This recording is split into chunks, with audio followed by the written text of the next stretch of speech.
જય સિયારામ મિત્રો, નમસ્કાર ઠાકોર મિત્રો. અત્યારે તો સોશિયલ મીડિયાનો જમાનો છે, તો ઘડી ખુશી ઘડી ગમ. તો ઠાકોર ભાઈઓને અને સૌ મિત્રોને હું જણાવવા માંગુ છું કે એક ઓગણધામમાં બંધારણ બની ગયો છે.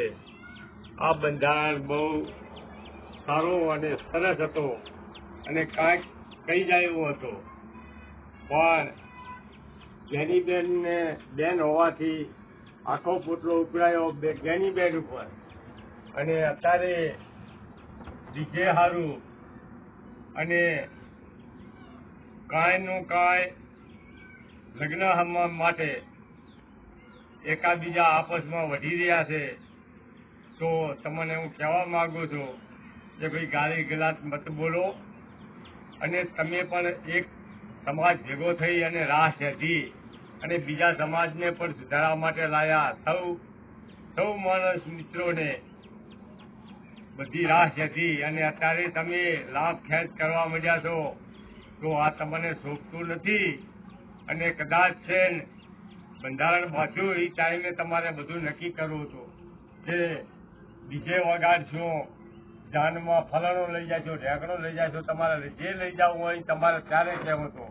પણ અત્યારે તો હવે આ એક ઓગસ્ટના સ્થાનમાં તમે બધું બંધાઈને આવ્યા અને અત્યારે ગાલી ગલાટ ઉપર આવી ગયા છો અને તમને સોશિયલ મીડિયામાં જેમ મન ફાવે એવું બોલી રહ્યા છો. તો આ તમને શોભે નહીં. અને બીજું કહેવાનું છે કે તમે છોડીના લગ્ન હતા, ગ્રેસ હતા, માતાજીનો જન્મ હતો. માતાજીના જન્મ કેદી હતા? માતાજીના જન્મ તો ઘણા થઈ ગયા મિત્રો. અને તમે તમારા વિડિયા તમે બોલ્યા તમે સાંભળજો.